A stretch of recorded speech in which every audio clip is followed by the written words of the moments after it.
Almost exactly 1 year ago, Harvard's own Peabody Museum of Archaeology and Ethnology discovered that they have the remains of enslaved black people among their collections. The is of an African American constable in Virginia who's flogging a white woman for stealing a pair of shoes. This engraving dates from 1878. I want you to think about that.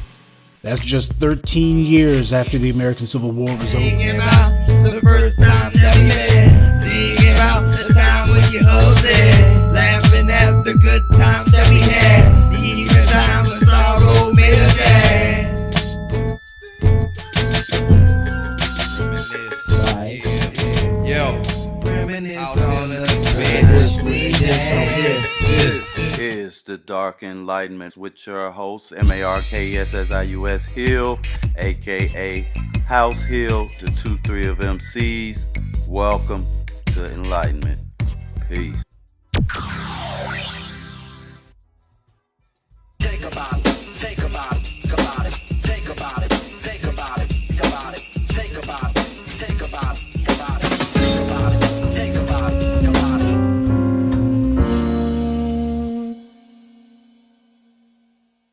Peace. Almost exactly 1 year ago, Harvard's own Peabody Museum of Archaeology and Ethnology discovered that they have the remains of enslaved black people among their collections. Sure, they just now figured that out. And I'm sure that all of the uprisings and black people holding racist institutions to account didn't have anything to do with Harvard suddenly discovering, man, we got the remains of these enslaved black folks in our possession. They didn't figure it out until now. They didn't even know about it until now. Yeah, right. And Yale, of course, was no better. Yale University is named after Elihu Yale. Now, he wasn't the founder of it, but it was named after him because of his generous donations to it. White media makes it a point to hide behind the lie that there's no evidence that Elihu Yale ever owned slaves, as if that makes his being in the slave trade less reprehensible. As governor of Fort St. George, he oversaw and authorized the sale of hundreds of people. And for a man who apparently had all manner of reservations about slavery, he sure didn't have a problem having portraits of himself painted alongside enslaved black people and making sure they were featured prominently. Because that's how the white supremacists of old showed the world that they had arrived, that they owned people. For a man who allegedly didn't own any slaves, he sure did seem proud of being seen with them. So to say that Elihu Yale never owned slaves would be like saying Osama bin Laden never made a bomb or never hijacked an airplane. Elihu Yale was born in 1649, long before the U.S. was founded. He came from a prosperous family. His father was a merchant in Boston, but apparently he must not have liked the weather because Yale's father took the family back to their native Britain. Elihu Yale never set foot in the Americas again. Noted Harvard graduate and slave owner Cotton Mather wrote to Yale telling him that if he sent another gift, only larger this time, they could be influenced to name a school after him. Yale could take a hint, so he sent more books, a picture of the British dictator King George, and textiles from the East Indies. The people in Connecticut sold the donations for cash, getting them 800 pounds, which they used to construct a building which they named after Yale. So if you ever wondered where the American tradition of schools naming their buildings after rich donors comes from, now you know.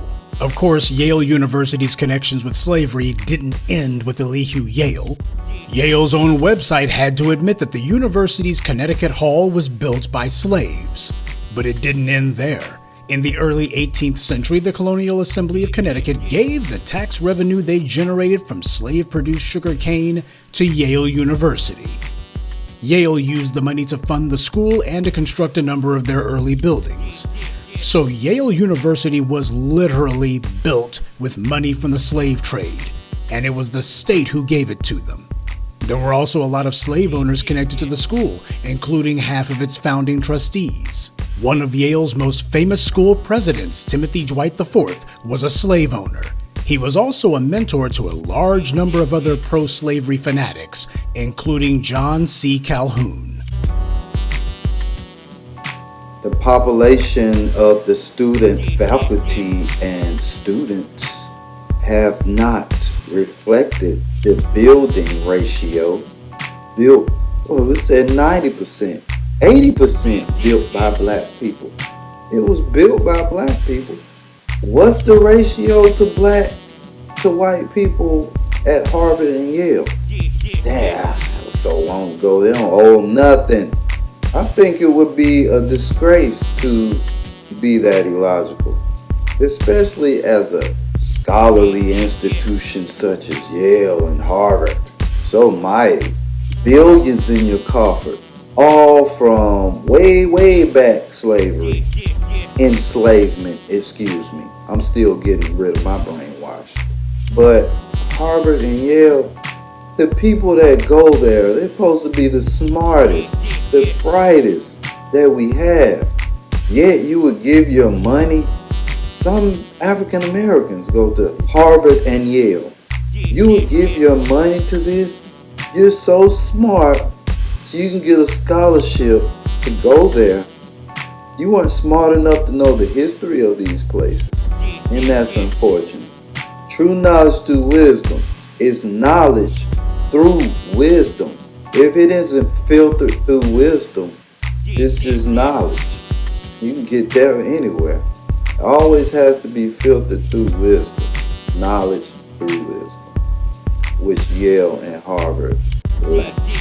John Calhoun became a senator and then vice president of the United States. He also owned about 80 black people as slaves. You can't do the usual, well, his relationship with slavery was complicated. He was a complicated man. No, John Calhoun was as straightforward and simple about slavery as it comes. He delivered a pro-slavery speech to the U.S. Senate on February 6, 1837, in which he declared, "Abolition and the Union cannot coexist. As the friend of the Union, I openly proclaim it, and the sooner it is known, the better. We of the South will not, cannot surrender our institutions. To maintain the existing relations between the two races inhabiting that sector of the Union is indispensable to the peace and happiness of both. It cannot be subverted without drenching the country in blood and extirpating one or the other of the races. Be it good or bad, slavery has grown up with our society and institutions and is so interwoven with them that to destroy it would be to destroy us as a people. But let me not be understood as admitting, even by implication, that the existing relations between the two races in the slaveholding states is an evil. Far otherwise. I hold it to be a good, as it has thus far proved itself to be to both, and will continue to prove so if not disturbed by the fell spirit of abolition. Never before has the black race of Central Africa, from the dawn of history to the present day, attained a condition so civilized and so improved, not only physically but morally and intellectually. I may say with truth that in few countries so much is left to the share of the laborer and so little exacted from him. Compare his condition, talking about our ancestors, with the tenants of the poor houses in the more civilized portions of Europe. Look at the sick and the old and infirm slave on one hand, in the midst of his family and friends, under the kind superintending care of his master and mistress, and compare it with the forlorn and wretched condition of the pauper in the poorhouse. I turn to the political, and here I fearlessly assert that the existing relation between the two races in the South forms the most solid and durable foundation on which to rear free and stable political institutions. It is useless to disguise the fact. There is, and always has been, an advanced stage of wealth and civilization, a conflict between labor and capital. The condition of society in the South exempts us from the disorders and dangers resulting from this conflict. This is what one of Yale University's most celebrated and revered graduates said to the U.S. Senate. He said the slave plantation solved the conflict between labor and capital. That's what he was saying. People have arguments about conflicts between labor and capital today. John Calhoun said we found the answer. But it's what he said before that I think is even more important. He says that the enslavement of black people is the most solid and durable foundation for a free and stable political institution. That's important for you folks out here who keep talking all this idiocy about democracy and preserving institutions and such. John Calhoun explained what America's political structures are built on. This is the way you want to end up in the annals of history. This is where this generation is going to be, with Wolfman here. Because you don't want to look at logic. You don't want to be logical. You don't want to be sensible. You don't want to have sympathy. You don't want to have empathy. You ain't feeling it. Well, that's unfortunate. But you will pay the price one way or the other. If it's so that this is not owed to these people, the descendants of enslaved peoples, if it's true that they're not owed anything, why don't you work for free? Why don't you give your time freely to black people and see if you like it? See if you think they will owe you something. Just work, find you a black person anywhere. I'm sure they'll let you work for them. And just do the free labor. I have vegetables growing. So I have you out there, tilling the soil, plant my crops. And we will see the descendants of enslaved people, who include my people. So I'm trying to be objective. Maybe they weren't owed anything. If you can go work for free for a black person, just give it a month. I mean, these people work their whole lives for people. So you could do a free month, right? You and your family and your kids. Give it a try. Tell me what you think afterwards. It's not the messy excesses of freedom. This is what it's all about. This is the game. Keep black people oppressed. Because the sick, degenerate mentality of John Calhoun wasn't limited just to him. This is the indoctrination that the Ivy League schools give to their graduates to the present day. They just don't say it as bluntly as Calhoun did. You might say, this is one senator. He's just one representative of a white person in this era. Well, being a senator, he had to be elected, right? Black people couldn't vote, so who was with Wolfman Calhoun here, with his beard below his chin? I ask you again, who voted this man in with these ideas and these theories on the foundation of America, which he nobly states should be black people? It is the foundation now because Calhoun's dream was lived out. America was built with the foundation of black people and everything else coming up from it. Even though they try to hide this fact that black people are the foundation of America, Calhoun clearly states it here, and he wanted it to be like that. Don't be mad now, because that's the fact. That everything was built by us. Everything was constructed. Everything was, picked and put together, and you can't be mad at us. We didn't do that. Calhoun didn't propose that his solution should be enforced against white people, just black people. So what does that tell you? His solution wasn't a class issue, it was a racial one. Now I want you to think about all of the Yale and Harvard graduates that you got in the US government and in corporate America. Everything from entertainment to all of these little schools and such. These guys claim to have all kinds of differing ideas when it comes to society, politics, the arts and such, but when it comes to black people, they're all in lockstep about that. You can't directly connect John Calhoun's anti-black racism to Yale. That was just him ranting in front of the Congress. You can't actually say that Yale approved of that. Actually, I can. In 1933, Yale built the Calhoun College, and they decorated it with stained glass windows, one of which depicted Calhoun standing with an enslaved black man kneeling before him in shackles. Another of the stained glass images showed black people toiling in the cotton fields. This is no exaggeration. This is what Yale University put on the windows of their Calhoun College.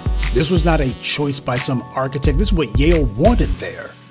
Yale had those images up for decades until a few years ago when a black Yale alumni made them remove the panels showing the black man shackled and kneeling in front of Calhoun. Now, they left up the part about Calhoun. They left that up.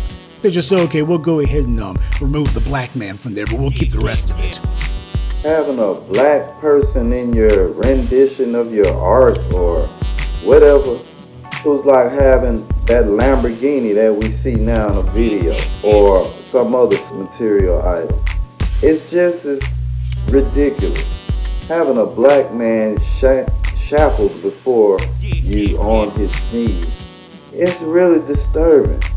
And it lets you know how deep this thing goes. You even have some black people that don't want reparations. Fine, tap out, bro. Tell everybody you're white. You can get out of that easily. Remove yourself from the discussion because you're an idiot. You need to get the facts to everything before you make a decision. Hopefully this will give you a couple facts. It'll tie it all together. You can see all the interconnected pieces of enslavement in America. American industry, banking, everything. The whole economy. Later on, a black man who worked there broke the window showing the plantation scene. Yale tried to clean it up and white-splain after the fact and say, well, they had planned to remove that image all along themselves. Yeah, sure they did. This imagery is very depressing and subduing and gives you feelings of just not good. And I experienced this out of all places at the post office.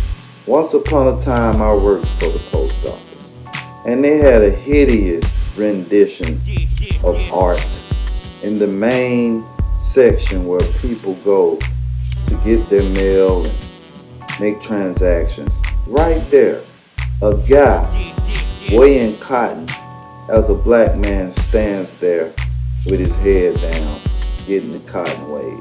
And we know this was during the sharecropping era when this art was commissioned. Needless to say, I complained about it. I was contacted by a reporter from the Washington Post doing a story on these hideous images. And I later found out that this reached all the way to the Inspector General's desk and was included in a discussion. Needless to say, I don't work for the post office anymore.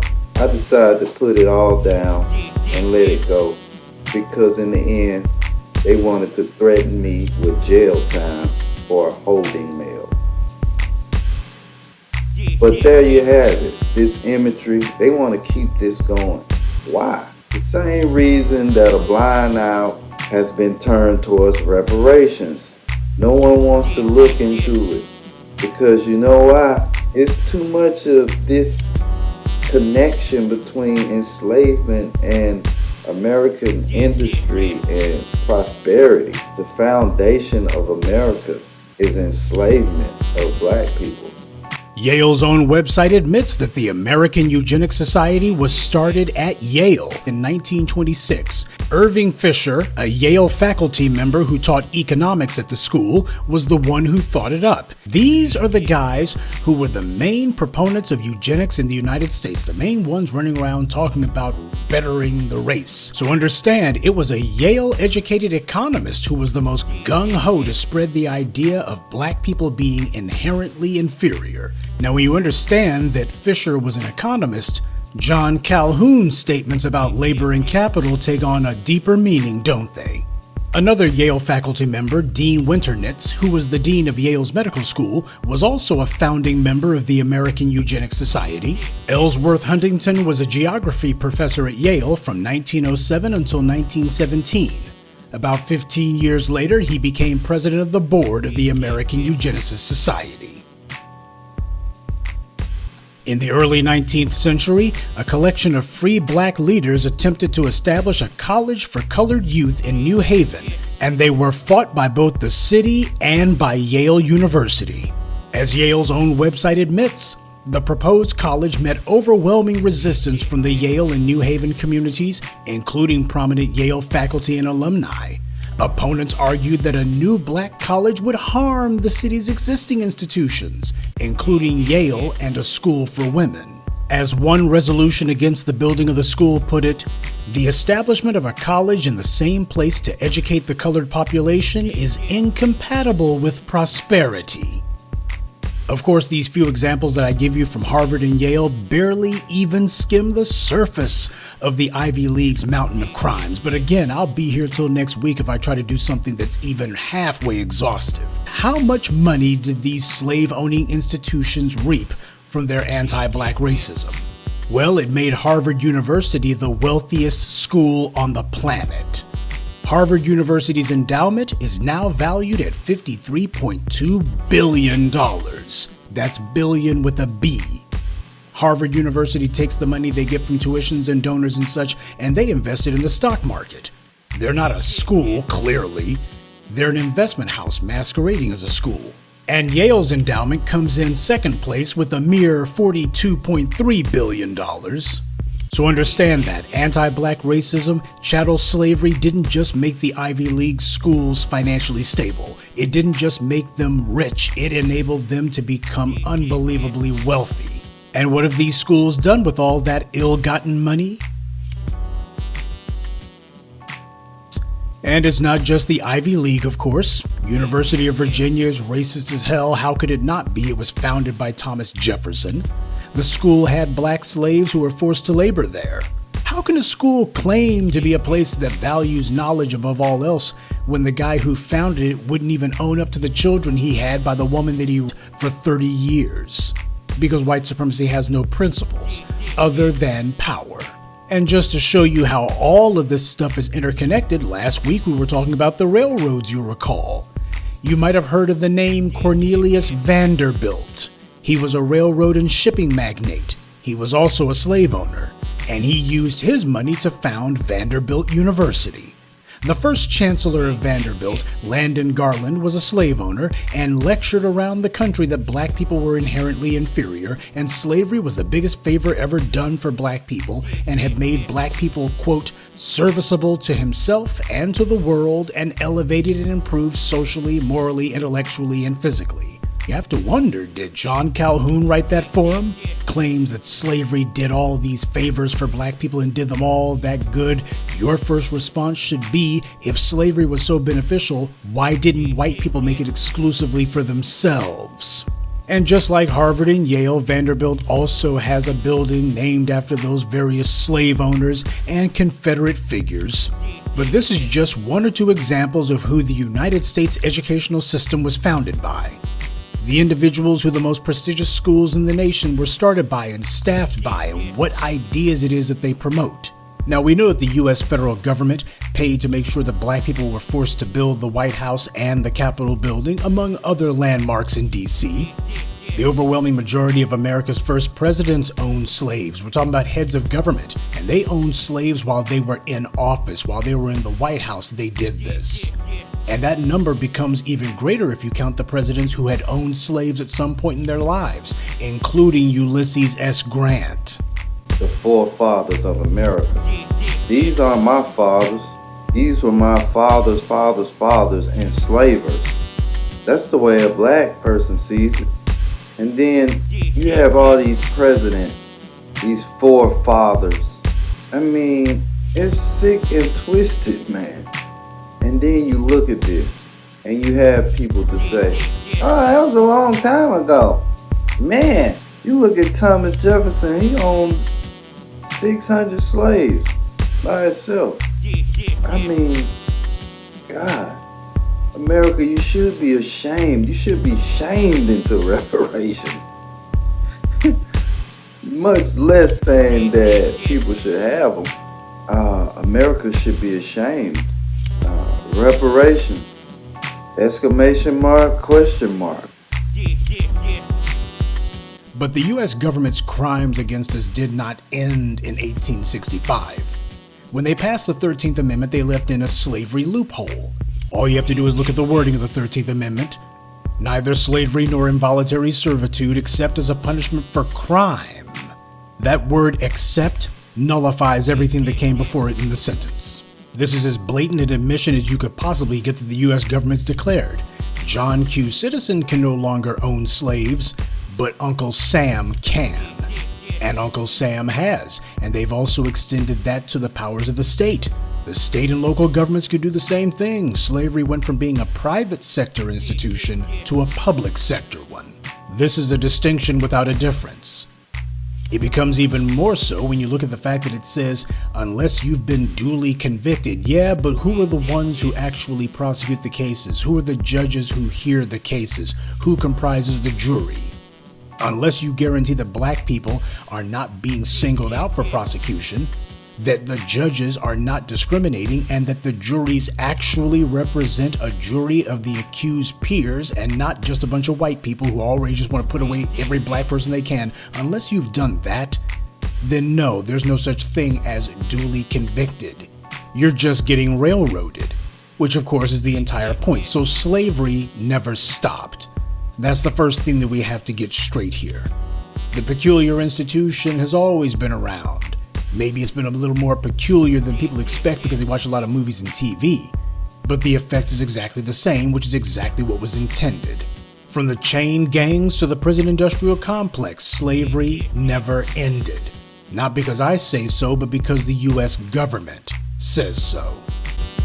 We have in this amendment except as punishment for crime.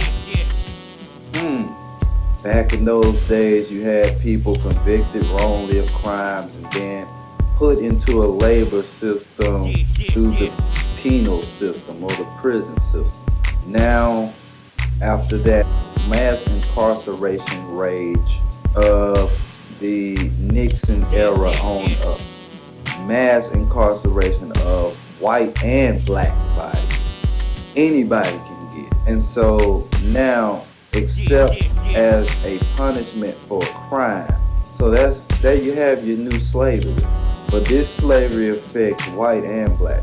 It's more class-based because of the economics. But the colorism is still a big factor. Don't get it twisted. So this amendment clearly shows that wording we were talking about. These aren't idiots. These are very smart people putting these words together. So they're going to find a loophole, in this case, a loophole for slavery.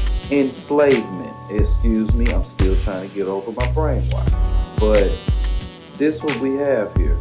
Wordplay with the amendment. Still allowing for slavery. Enslavement. The same government who proposed financial recompense to our ancestors and then immediately broke their word. Now, of course, the white supremacists will try to claim that the 40 acres and a mule was never an act passed by Congress, so it's not binding, etc., etc. Well, even without the 40 acres and a mule, after the Civil War, black people began building. Soon there were black universities, townships, and banks. In many areas, black citizens were financially better off than their white neighbors. The 40 acres and a mule situation happened in a time where America, somewhat, they had a conscience. They said, you know what, man, these people, man, we built this place off their backs, sweat and blood. They were abused. Man, we owe them something. 40 acres and a mule ought to do it, which it would have not. But hey, you know, it was that gesture that would have put all of this shit to rest. But guess what happened? They said, well, you know what? Shit. My daughter Jessica over there, she needs 40 acres too. Her and her husband, Billy Bob.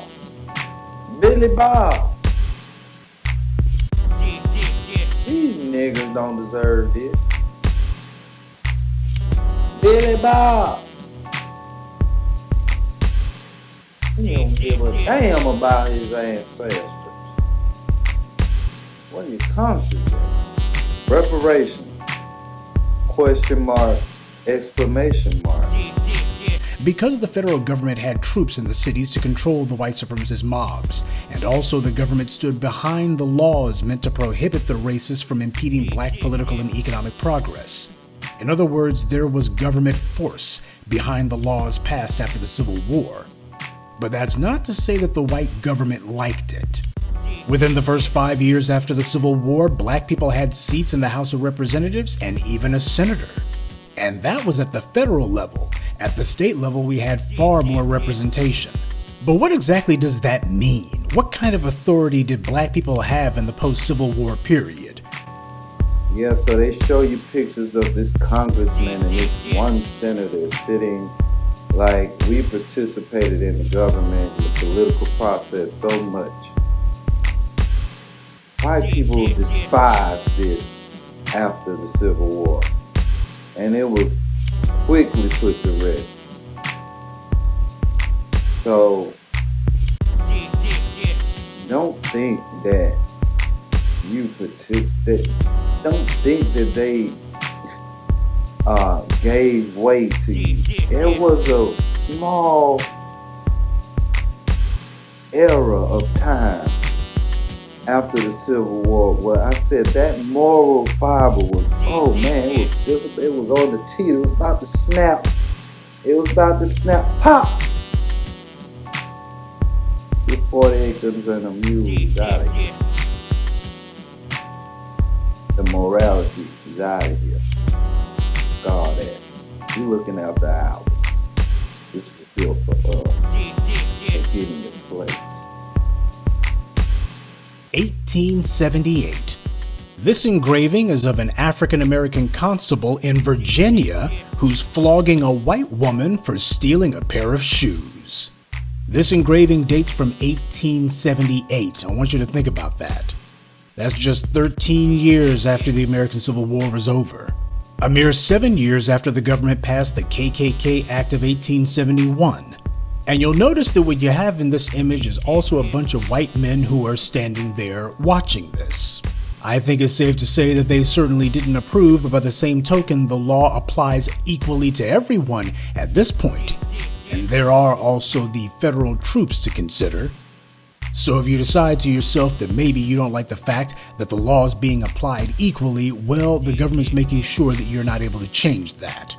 That's what you call justice. And although certainly this was not the case throughout all of the cities and townships and counties and states, the point is the fact that this was even happening for a whole lot of those white supremacists, they were looking and going, hold on, this racial equality thing's going far too far. These negroes, they literally are the ones holding the whip. So starting in 1877, the white Northerners and white Southerners agreed that black progress had to be stopped and that they would work together to make sure that it was stopped. The government withdrew federal troops from the South, but more than that, they also refused to enforce the laws that had been passed. That was deliberate, because although there would certainly be the most brutal expressions of anti-black violence in the South, the North also had its own sundown towns, racial segregation. It was as bad in places as Chicago and Detroit as it was in New Orleans or in Memphis. Moreover than that, now that the government made it very clear this is going to be national policy, it was understood by black people you didn't have anybody to appeal to. The government made it very clear that they were taking sides, and the government was a complicit partner in the racial genocides that took place following Reconstruction and proceeded into the early decades of the 20th century. When white supremacist gangs began marauding across the country, destroying black townships, the U.S. government did nothing about it until the Tulsa Massacre, but the government's action in that case was to take sides with the white marauders. U.S. government made sure to back up those white supremacist genocides every time they happened. Either they were actively helping to carry them out, or at the very least saying, well, we're not going to do anything about it. That's complicity. That's the government taking part. And the government's anti-black racist policies didn't stop in the 19th century.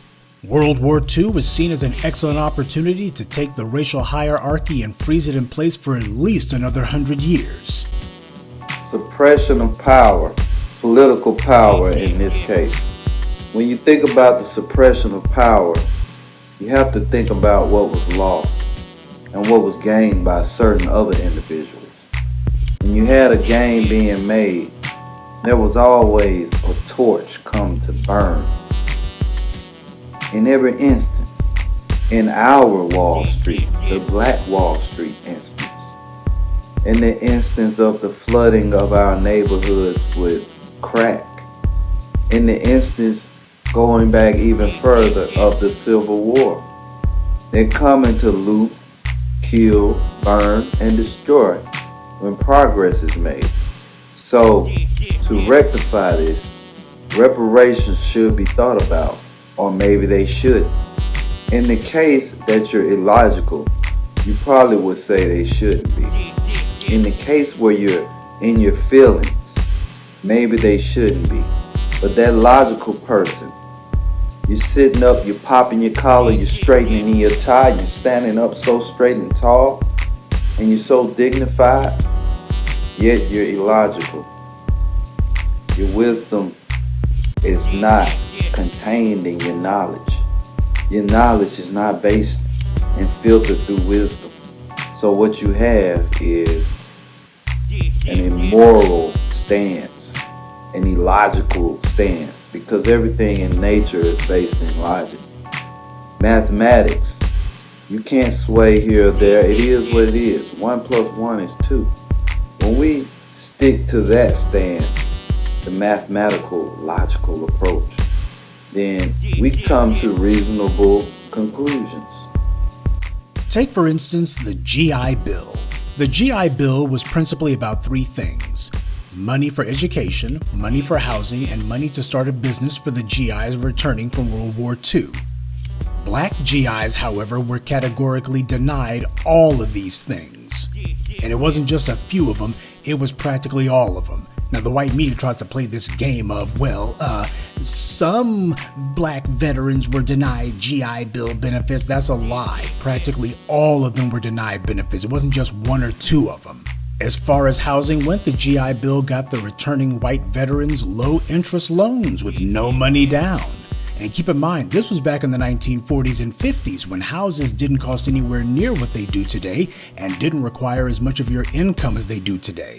But more than that, the GI Bill's housing provision was specifically written to incentivize the building of new construction. As a bank, if you really wanted for Uncle Sam to cake you off, just make sure that that GI is asking for money to build a new home.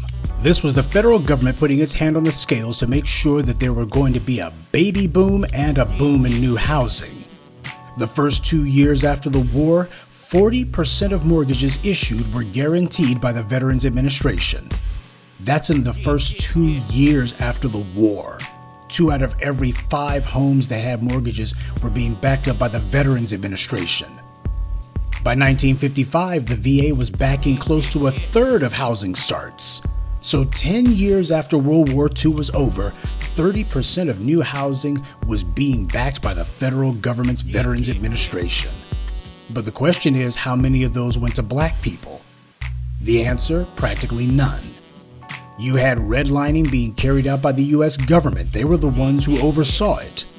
But for the white GIs, new subdivisions sprang up overnight. Suddenly you had new towns on the outskirts of the major cities, places called suburbs. This wasn't because millions of people suddenly became rich. The housing boom wasn't because there were all these people who suddenly got educated. The government paid for it. The government bought it for them.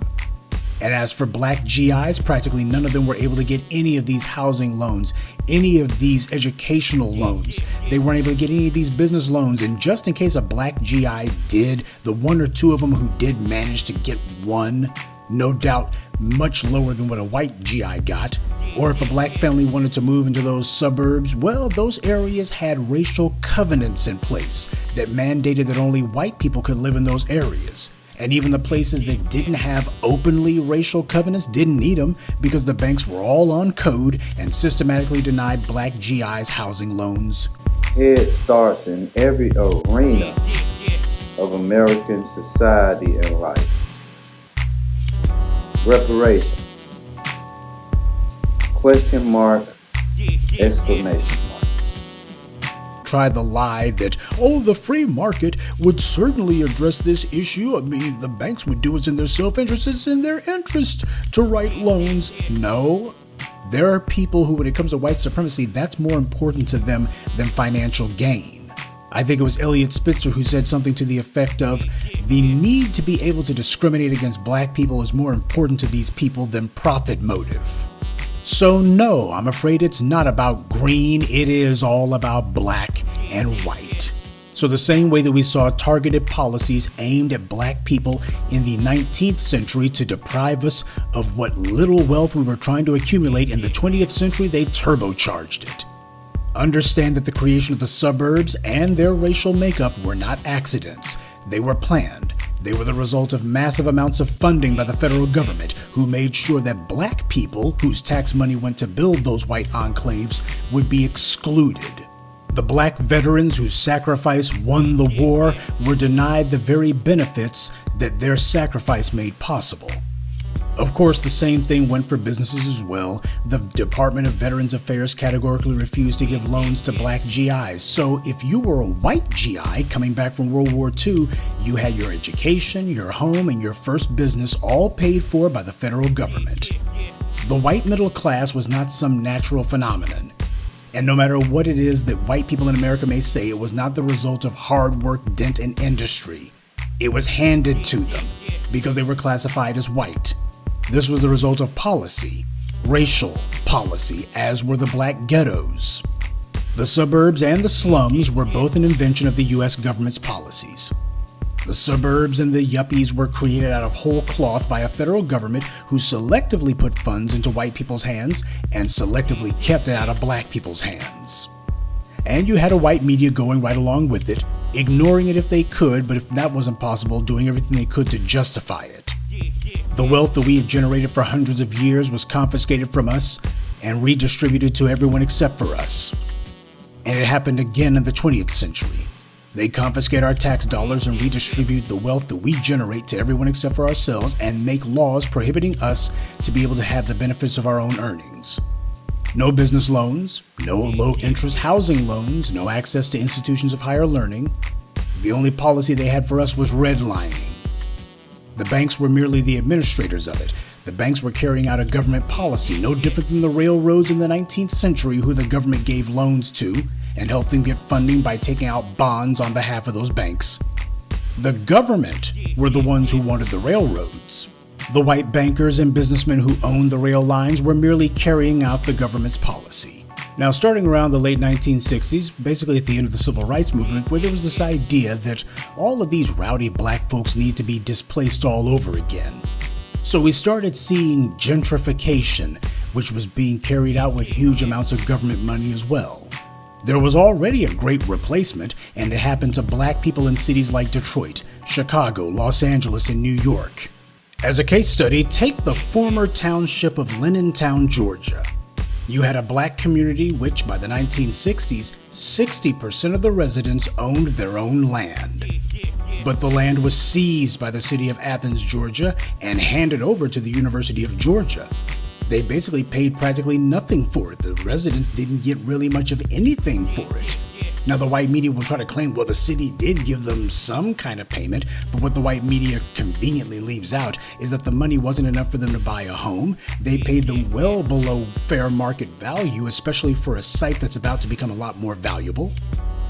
And considering that this was at a time when houses didn't cost what they do today, you know this was an act of highway robbery. The black families of Lenintown largely wound up either in public housing or having to move out of the city altogether. The single most important material possession necessary for generational wealth is land ownership. That's the single most important one. To take someone's land and then give them a pittance for it, that is to deliberately impoverish them. But the white supremacists in Athens, Georgia and the University of Georgia couldn't have done it alone. Under the federal government's urban renewal program, cities and colleges were empowered to take property in what was called slum clearance. The University of Georgia and the Athens city government simply took lots and then burned them to the ground. Head starts in industry, education, housing, economics, jobs. head starts everywhere, just jumping out ahead of us. Some was still caught up, but the majority is still in the dust, being subject to brainwashing and thinking they're not owed anything, accepting you and your empty promises while you treat people, descendants, as if they were unworthy cogs of this system, this American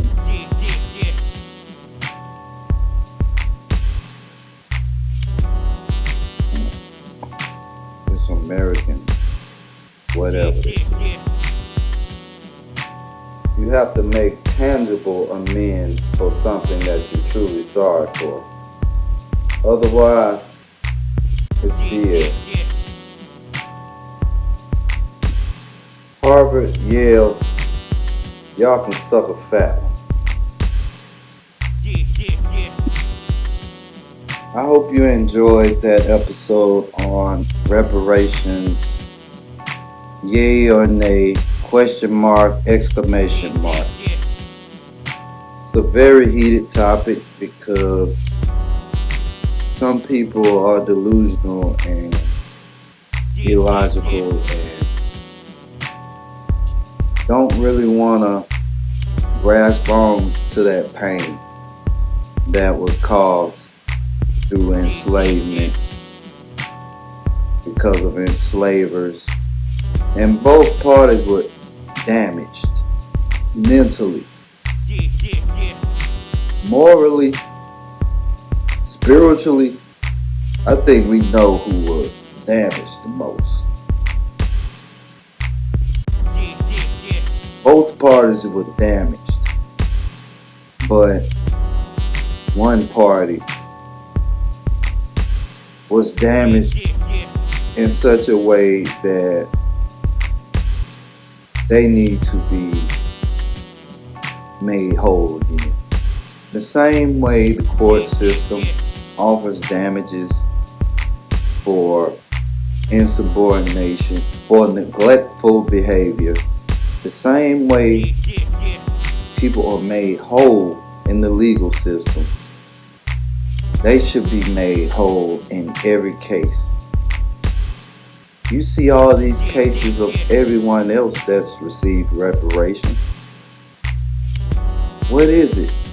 What is it about this?